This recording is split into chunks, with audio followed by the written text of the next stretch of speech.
ನಾನು ಅರ್ಜಬ್ರೋ ಕೃಷಿ ಮೇಳಕ್ಕೆ ಬರೋಣ ಅಂತ ಬರೋ ಟೈಮಲ್ಲಿ ನಮ್ಮ ಬ್ರೋದನ್ ಅವರು ಗ್ರೂಪ್ ಎಷ್ಟು ಕೇಳಿದ್ರು ಮನೆದು ಸೆರೆಮಟಲ್ಗೆಲ್ಲ ಹೋಗಿದ್ದಾದ್ಮೇಲೆ ಅಲ್ಲಿ ಊಟ ಕೂಡ ತಿಂದರೆ ನಾನು ಆರ್ಜಬ್ರೋ ಮತ್ತು ಭರತ್ ಬ್ರೋ ಅದನ್ನೆಲ್ಲ ಮುಗಿಸ್ಕೊಂಡು ನಾವು ಬಂದಿದ್ದೆ ಕೃಷಿ ಮೇಳಕ್ಕೆ 2024 ನಾನು ಫಸ್ಟ್ ಟೈಮ್ ಈ ಕೃಷಿ ಮೇಳಕ್ಕೆ ಬರ್ತಾ ಇರೋದು ಸೆರೆಮಟಲ್ಲಿ ಬಟರ್ ಮಿಲ್ಕ್ ಮಜ್ಜಿಗೆ ಕೂಡ ಕುಡಿದ್ರೆ ನಾನು ನನ್ನ ಫ್ರೆಂಡ್ಸ್ ಎಲ್ಲ ಅದಾಗಿದ್ದಾದ್ಮೇಲೆ ಇಲ್ಲಿ ಮಿಸ್ ಬಗ್ಗೆ ನೋಡಿದ್ರೆ ಇಲ್ಲಿ 30 ಥರ ಮಿಸ್ ಕೂಡ ಇತ್ತು. ನಾನು ಫಸ್ಟ್ ಟೈಮ್ ನೋಡ್ತಾ ಇರೋದು ಇಷ್ಟು ಥರ ಮಿಸ್ಗಳು ಸೆರೆಮಟ್ ಅದನ್ನೆಲ್ಲ ನೋಡ್ಬಿಟ್ಟು ಅವ್ರನ್ನೆಲ್ಲ ವಿಚಾರಿಸಿದೆ ಕ್ವಾಲಿಟಿಗಳ ಬಗ್ಗೆ ಎಲ್ಲ ತಿಳ್ಕೊಂಡೆ. ಅದಾಗಿದ್ದಾದ್ಮೇಲೆ ಈ ಕಡೆ ತರಕಾರಿ ಕೂಡ ಜೋಡಿಸಿದ್ರು. ನಮ್ಮ ಆರ್ಜಬ್ರೋ ಕ್ಯಾಪ್ಸಿಕಮ್ ಬೆಳೆದಿರಲ್ಲ ಇವ್ರು ಬೆಳೆದಿರೋದು ಗ್ರೀನು, ಇಲ್ಲಿ ಎಲ್ಲನೂ ಇತ್ತು ಮತ್ತು ರೆಡ್ ಕೂಡ ಇತ್ತು. ಅದಕ್ಕೆಲ್ಲ ಡಿಫ್ರೆನ್ಸ್ ಏನಂತ ಎಲ್ಲ ಕೂಡ ತಿಳ್ಕೊಂಡ್ರೆ ಇಲ್ಲಿ ಸಾಸಿವೆ ಕಾಳಿನಿಂದ ಬೀನ್ಸ್ ಕಾಳವರೆಗೂ ಮತ್ತು ಅಕ್ಕಿ ಕಾಳವರೆಗೂ ಯಾವ ಥರ ಬೇಕೋ ಎಲ್ಲ ಥರದ್ದು ಬೀಜಗಳು ಕೂಡ ಇಲ್ಲಿದ್ವು.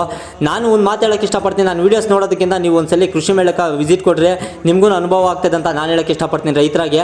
ಇನ್ನು ಬಾಳೆ ಗಿಡ ವಿಚಾರಕ್ಕೆ ಬಂದರೆ ಇಲ್ಲಿ ಮಾಮೂಲಿ ರೇಟ್ ಹೇಳಿದ್ರು 23 ರೂಪಾಯಿ, ಏಲಕ್ಕಿ ಪಚ್ಚೆ ಬಾಳೆ ಬಂದು 13 ರೂಪಾಯಿ ಅಂತ ಕೂಡ ಹೇಳಿದ್ರು. ಇದು 35 kg ಗೊಲೆ ಬರ್ತದಂತೆ, ಇದು ಮೈಸೂರವ್ರಂತೆ ಬೆಳೆದಿರೋದು. ಅದನ್ನು ಕೂಡ ನಿಕ್ಕಿದ್ರು, ನಾನು ಕೂಡ ತೂಕ ನೋಡಿದೆ.